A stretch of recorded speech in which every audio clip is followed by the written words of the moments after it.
नमस्कार। आत्ता मी कोळगाव या गावामध्ये आलेलो आहे आणि या ठिकाणी आपण बघू शकताय साखळी उपोषण पुन्हा सुरू झालेलं आहे।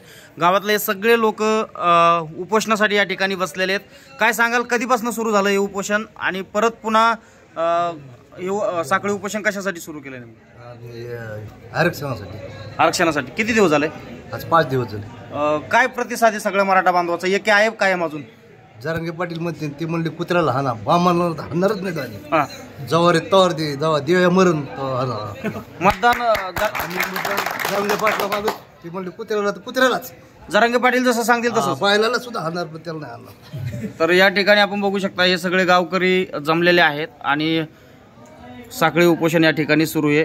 कसा प्रतिसाद आहे सर सध्या साखळी उपोषण?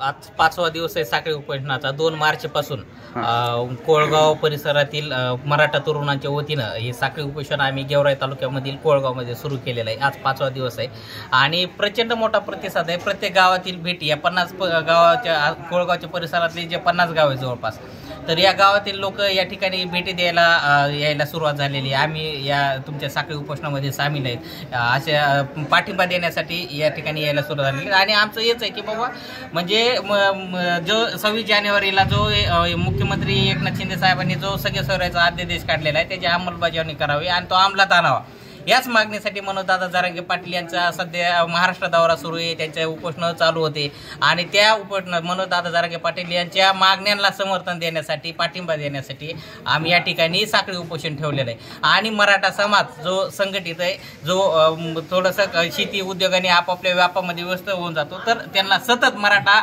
आरक्षणाचं जाणीव करून देण्यासाठी, त्याचं महत्त्व पटवून देण्यासाठी हे साखळी उपोषण आम्ही या ठिकाणी ठेवलेलं आहे। गावकऱ्यांचं नियोजन कसं असतं नेमकं? तर या ठिकाणी आम्ही प्रत्येक दिवशी 10 मराठा तरुण या ठिकाणी बसतात साखळी उपोषणासाठी। सकाळी 9 ते संध्याकाळी 7 पर्यंत ते विना अन्न पाणी उपोषण करतात, पण ते दुसऱ्या दिवशी पुन्हा वेगळे तरुण असतात। असं 5 दिवस झालंय आणि असं आम्ही ठरवलं की बाबा म्हणजे जोपर्यंत आता मनोजदादा जरांगे पाटलांचा आदेश येत नाही तोपर्यंत हे सतत कंटिन्यू आम्ही म्हणजे महिना 2 महिने जोपर्यंत गरज पडेल तोपर्यंत हे साखळी उपोषण आम्ही या ठिकाणी चालूच ठेवणार आहे। आणि मराठा जेवढे काय कुटुंब आहेत कोळगावमध्ये आणि परिसरातल्या गावामध्ये जेवढे मराठा घर आहेत त्या प्रत्येक घरातला एक कुटुंब मधला एक सदस्य आम्ही या साखळी उपोषणामध्ये 1 दिवस बसवणार आहोत प्रत्येक जण।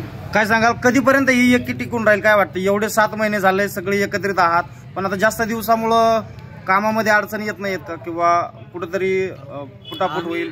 काम धंदे सोडून इथं बसायला तयारी आणि दादा जोर आंदोलन करते तोवर आमची म्हणजे आम्ही तोपर्यंत बसणारच आहे तिथं। आणि इलेक्शनला मतदान वगैरे कसं? मग मीच खासदार होणार आहे। तुम्ही उभं राहणार इलेक्शन? हो, शेळ्या विकून उभं राहणार। तर बघू शकतात हे साखळी उपोषणामध्ये सगळे गावकरी येऊन बसलेले आहेत। प्रत्येक दिवशी 10 तरुण या ठिकाणी उपोषण करतायत आणि आज हे 5वा दिवसाचं उपोषण सुरू आहे। सगळे गावकरी या ठिकाणी आहेत आणि पंचक्रोशीतील सगळे लोक येऊन पाठिंबा देखील दर्शवतात। एक मराठा, मनोजदादा जरांगे पाटील आप आगे बढ़ो, हम तुम्हारे साथ हैं। मनोजदादा जरांगे पाटील आप आगे बढ़ो, हम तुम्हारे साथ हैं।